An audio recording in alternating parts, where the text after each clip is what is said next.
sobre nós, reina sobre mim, sobre ti, sobre nós, reina sobre nós, sobre mim, sobre ti também.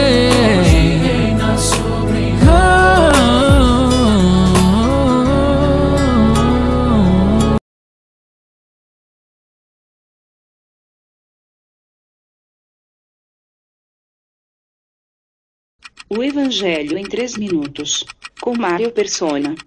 Os capítulos 24 e 25 do Evangelho de Mateus são proféticos. Isso significa dizer que eles não farão muito sentido para você se você ainda não tiver crido em Jesus como seu Salvador.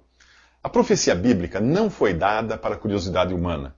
E embora ela fale dos eventos deste mundo, o seu principal tema é Jesus. Apocalipse 19, versículo 10 diz: o testemunho de Jesus é o espírito da profecia. Mateus 24 começa com Jesus saindo do templo de Jerusalém pela última vez. Nunca mais ele iria colocar os pés ali. Enquanto os discípulos tentam chamar sua atenção para a beleza da construção do templo, Jesus deixa claro uma coisa: não ficará nela pedra sobre pedra que não seja derrubada. Para entender esse capítulo é preciso ter em mente que Jesus está falando aos seus discípulos, que são judeus, vivem sob a lei dada por intermédio de Moisés e estão raciocinando dentro do contexto cultural e religioso de Israel, não da igreja, que só viria a existir mais tarde. Por isso, quando eles perguntam quando aconteceram essas coisas, estão se referindo à destruição do templo. E ao perguntarem qual será o sinal da tua vinda, estão falando da vinda de Jesus como Messias para estabelecer o seu reino em Israel. E a pergunta sobre o fim dos tempos não está se referindo ao fim do mundo, mas ao fim de uma era, daquele estado de coisas que precediam o estabelecimento do reino. Historicamente, a igreja é uma espécie de parêntese profético, que foi aberto com a rejeição momentânea de Israel. E por isso a profecia bíblica deve ser vista como uma linha contínua do tempo, que sofre uma interrupção que já dura 2000 anos. E depois essa linha é retomada 7 anos antes da vinda de Jesus para reinar sobre Israel. Este capítulo 24 de Mateus fala desses 7 anos. E os discípulos aqui, por serem judeus, são tratados como se eles próprios fossem participar desse período que para nós ainda é futuro.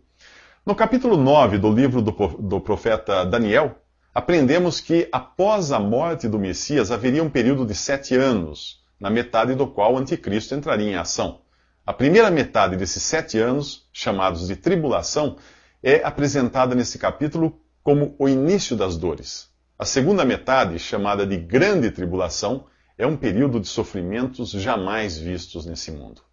Jesus não responde diretamente à primeira pergunta deles, sobre quando o templo seria destruído, mas nós sabemos hoje que no ano 70, o exército romano incendiou o templo, que era construído de pedras e revestido de madeira e ouro laminado.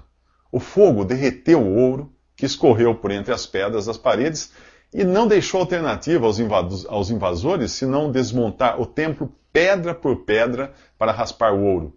Essa profecia já se cumpriu. Não ficou pedra sobre pedra. Aponte agora o seu telescópio para um tempo ainda futuro, quando os judeus voltarão ao palco das atenções de Deus e o relógio profético voltará a bater, após o intervalo que é o atual tempo da igreja, a qual não é tratada diretamente na profecia. Nos últimos 3 minutos falei de um parêntese que já dura mais de 2000 anos, o período da igreja, que é o conjunto de todos os que creem em Jesus. A igreja não aparece no capítulo 24 de Mateus, que trata de Israel e do mundo de um modo geral, e particularmente do remanescente de judeus que ainda irão crer em Jesus. Esse parêntese começou com a formação da igreja no capítulo 2 de Atos dos Apóstolos, quando Deus deixou de tratar com Israel e passou a tratar com o conjunto dos que se convertem a Jesus, sejam eles judeus ou gentios. Esta é a igreja, ou o corpo de Cristo. Esse parêntese termina com um evento conhecido como arrebatamento, e é descrito isso em 1 Tessalonicenses capítulo 4. Ali Paulo diz que nós, os que estivermos vivos, os que ficarmos vivos até a vinda do Senhor, não precederemos os que dormem, isto é, aqueles que morreram na fé. Paulo se inclui entre os que ficariam até essa vinda, até essa vinda do Senhor, esse arrebatamento, pois esse evento não tem data para acontecer. Tanto podia ter ocorrido nos dias do apóstolo, como pode ocorrer daqui a 100 anos. Porém, há indícios de que ele não vai levar 100 anos. Ainda que as profecias bíblicas tratem de Israel e não da igreja, pelo que escreveu o profeta Daniel, e por outras passagens, nós sabemos que a vinda de Jesus para estabelecer o seu reino deveria ocorrer 7 anos após sua morte. Como o período da igreja é um parêntese, uma inserção que teve início após a morte de Jesus, estes 7 anos que faltam estão numa espécie de animação suspensa. O gatilho para o relógio profético voltar a funcionar é o arrebatamento da igreja. Imagine que você viaje para visitar um amigo que mora 7 quilômetros antes da fronteira com a Argentina. Não há qualquer placa na estrada indicando quanto falta para chegar à casa do seu amigo, mas há placas indicando quanto falta para chegar à fronteira. O capítulo 24 de Mateus e outras profecias são as placas ou sinais que indicam quanto falta para chegar à fronteira, para Cristo voltar em glória. 7 anos antes disso, ocorre o arrebatamento. A carta aos Tessalonicenses revela que no arrebatamento o Senhor Jesus descerá do céu, mas sem colocar os pés na terra, como acontecerá 7 anos depois, quando ele vier para reinar. No arrebatamento, ele vem só até as nuvens, e os que morreram na fé ressuscitarão primeiro. Em seguida, os vivos que creem em Jesus terão seus corpos transformados e serão arrebatados para encontrar o Senhor nos ares. Nada disso será visto pelos incrédulos, como aconteceu com Jesus, que foi visto por mais de 500 discípulos depois de ressuscitado, mas por nenhum incrédulo. 2 classes de pessoas serão deixadas para trás nesse mundo, no arrebatamento. Os que ouviram o Evangelho e não creram em Jesus, incluindo aí os que creem só da boca para fora, e aqueles que nunca foram evangelizados. Os primeiros jamais terão outra chance, apesar de muitos continuarem frequentando seus templos e serviços religiosos. Do outro grupo, dos que nunca foram evangelizados, muitos se converterão a Jesus liderados por um remanescente de judeus convertidos e fiéis. É a eles que Jesus dirige o seu discurso do capítulo 24 de Mateus. No capítulo 24 de Mateus, Jesus explica aos judeus fiéis como serão os 7 anos da tribulação que precede sua vinda para reinar neste mundo. O princípio das dores, ou a primeira metade dos 7 anos, será caracterizado por muitos que afirmarão ser o Cristo, o Messias esperado, enganando muita gente. Jesus fala também de guerras, fomes e terremotos como característica do início das dores. Guerras, fomes e catástrofes naturais sempre ocorreram, portanto ele está falando aqui dessas coisas num grau nunca visto antes. Em seguida ele fala aos seus discípulos que eles serão perseguidos, mortos e odiados por todos.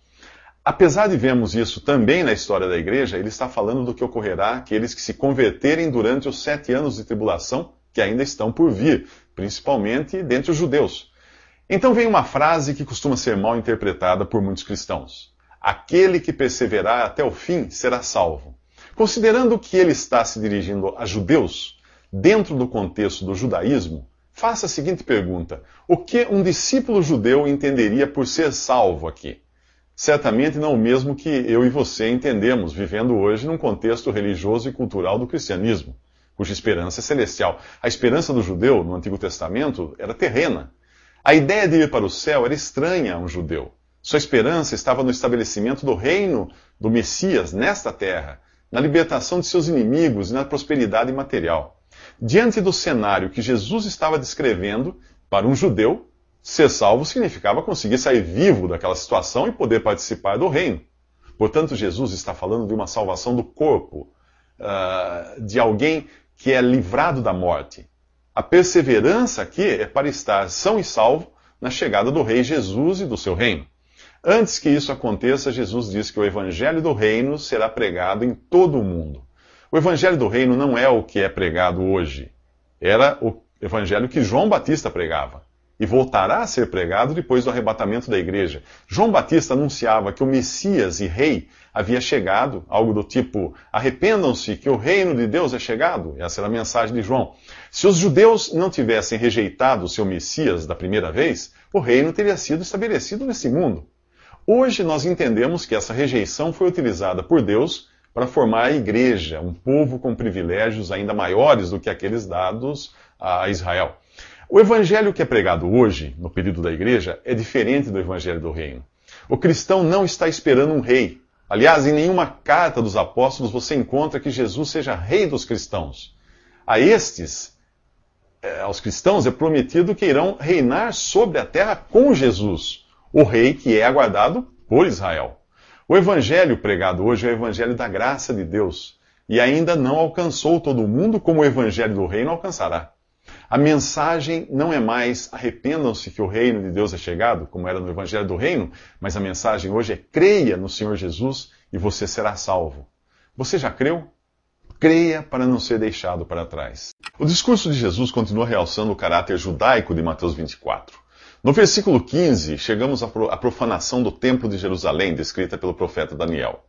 Quando os judeus fiéis desse tempo, que ainda é futuro para nós, virem o sacrilégio cometido no lugar santo, eles saberão que é chegada a hora. Para que isso aconteça, é preciso que exista outra vez o templo, portanto, ele será reconstruído.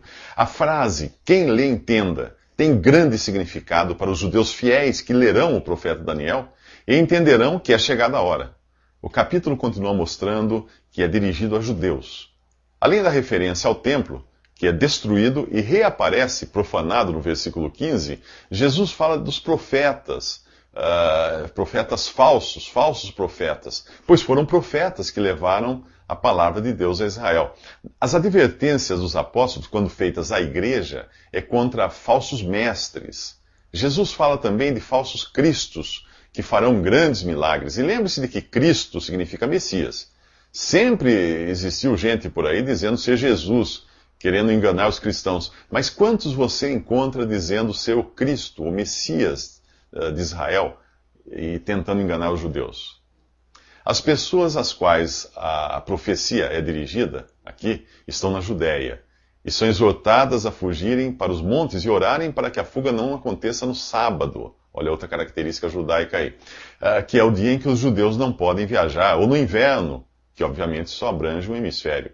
Jesus está falando de uma tribulação como nunca houve desde o princípio do mundo.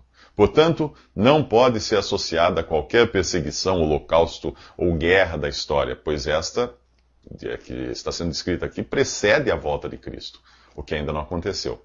O capítulo 2 da segunda carta aos Tessalonicenses diz que então será revelado o anticristo, que é mestre em milagres, e que se assentará no templo de Jerusalém, proclamando ser Deus. Diz também, lá em Tessalonicenses, que Deus fará com que creiam na mentira e sigam o anticristo todos os que ouviram o evangelho e foram deixados para trás no arrebatamento da igreja, porque não creram na verdade. Portanto, se você ouviu o evangelho da graça e ainda não tomou uma decisão, a hora é agora. Depois, só será salvo quem nunca foi evangelizado antes.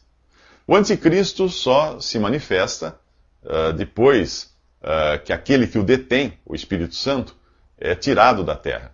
No capítulo 2 de Atos dos Apóstolos, o Espírito Santo desceu ao mundo e passou a habitar individualmente em cada pessoa que crê em Jesus e coletivamente na igreja. Quando os crentes em Jesus forem tirados da terra no arrebatamento, o Espírito, que é o penhor ou a garantia da sua salvação, será tirado com eles. Quem for evangelizado depois disso e crê em Jesus terá o Espírito sobre si, como acontecia nos tempos do Antigo Testamento, mas não em si, habitando em si, como acontece hoje. Se você crê realmente em Jesus, você tem o Espírito Santo.